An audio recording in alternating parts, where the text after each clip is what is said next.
Modern बहू, धार्मिक सास। हाँ भाई, कौन हो? किससे मिलना है? जी मैं जोमेटो से आया हूँ। आपके यहाँ से नूडल्स का ऑर्डर आया था। तभी वहां आलिया आ जाती है। अरे माँ जी, रोज तो हम घर का खाना खाते ही हैं, इसलिए मैंने सोचा कि आज सबके लिए नूडल्स मंगा लेती हूँ। अरे बहू, तुझे तो पता है कि मैं बाहर का खाना खाती नहीं हूँ। अरे कम से कम मंगाने से पहले एक बार मुझसे पूछ तो लेती। मैं ये तेरे नूडल वूडल नहीं खाने वाली। हाँ क्या माँ जी, आप भी छोटी मोटी बातों को पकड़ कर बैठ जाती हैं। अरे बहन जी, आप दोनों के झगड़े के बीच मेरा वक्त क्यों बर्बाद कर रही हो? आपको अपने ऑर्डर की डिलीवरी लेनी है या नहीं? कमला अपनी बहू से कहती है। बहू, तूने मंगवाया है ना, तू ही खा, मैं नहीं खाने वाली। मैं चली अपने कमरे में। आलिया चिढ़कर डिलीवरी वाले से कहती है, भैया आप एक काम करिए, इसे लेकर वापस चले जाइए। डिलीवरी वाला वहां से चला जाता है और इस तरह सास बहू के झगड़े की वजह से सभी घर वाले उस रात भूखे सो जाते हैं। फिर एक दिन आलिया अपने घर पर अपने जन्मदिन की पार्टी मना रही होती है। उस रात उसकी सास कमला की तबीयत ठीक नहीं रहती और घर में हो रहे शोर शराबे से उसे बड़ी तकलीफ होती है। अरे बहू, पागल हो गई है क्या? मेरी तबीयत इतनी ज्यादा खराब है और तू घर में शोर शराबा कर रही है? अरे माँ जी, आज मेरा जन्मदिन है। अरे जन्मदिन तो हर साल होता है। तेरे जन्मदिन के चक्कर में आज मेरा मरण दिन ना हो जाए। ओहो माँ जी, आप तो मेरी हर बात पर कोई ना कोई नुक्स निकालती ही रहती हैं। अब इंसान अपने घर में ही तो अपना जन्मदिन मनाएगा ना। अरे तो जन्मदिन मनाने के तरीके भी तो होते हैं ना। जरूरी थोड़ी है कि शोर शराबा करके ही जन्मदिन मनाया जाए। तभी वहां खड़ी आलिया की सहेलियां आपस में बात करने लगती है। अरे जरा इसकी सास को तो देख, ये तो बड़ी चिड़चिड़ करने वाली लगती है। बेचारी आलिया, उसे कैसी सास मिली है। मेरी मान, अब हमें यहाँ से चलना चाहिए। घर का खराब माहौल देख आलिया की सभी सहेलियां वहां से चली जाती हैं। अपनी सास का ये बर्ताव देख आलिया भी मुंह फुलाकर अपने कमरे में चली जाती है। इस तरह दोनों के झगड़े दिन ब दिन बढ़ते चले जाते हैं। देखते ही देखते दोनों सास बहू की तूतू मेमे के चर्चे पूरे मोहल्ले में होने लगते हैं।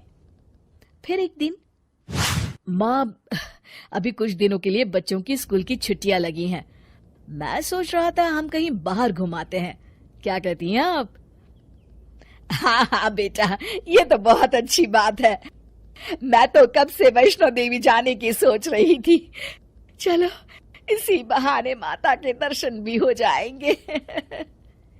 कमला की बात काटते हुए आलिया कहती है, अरे नहीं नहीं, वैष्णो देवी जाकर क्या करेंगी? मेरी एक सहेली पिछले साल ही गई थी। रास्ते भर बेचारी तकलीफ से गुजरते गुजरते वहां पहुंची। आज तक पछता रही है। वैष्णो देवी भी कोई घूमने वाली जगह है क्या? एक काम करते हैं, हम लोग शिमला चलते हैं। अरे नहीं बहू, बच्चों को धार्मिक स्थानों पर ले जाने से उनमें अच्छे संस्कार आते हैं और वैसे भी माता के दर्शन किस्मत वालों को ही मिलते हैं। नहीं नहीं माँ जी, मैंने सोच लिया है, हम लोग शिमला जाएंगे। अरे मैंने एक बार कह दिया ना, हम सब वैष्णो देवी जाएंगे। माँ, तुम वैष्णो देवी जाओ और आलिया तुम शिमला चली जाओ। मैं बच्चों के साथ घर में ही रहूंगा। अरे लेकिन आप ये क्या कह रहे हैं? अरे तो और क्या करूं? तंग आ गया हूं मैं तुम दोनों की रोज की झिकझिक से। बस खत्म करो, कहीं नहीं जा रहे हम। घूमने का प्रोग्राम कैंसिल। इतना कहकर राहुल वहां से चला जाता है। उस दिन के बाद से दोनों सास बहू एक दूसरे से मुंह फुलाए रहने लगती है।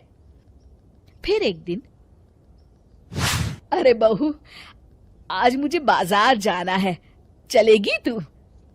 हाँ माँ जी, मुझे भी काफी सामान खरीदना है, चलिए चलते हैं। दोनों बाजार पहुंच जाते। और खरीदारी करते समय किसी चीज को लेकर दोनों में बहस हो जाती है।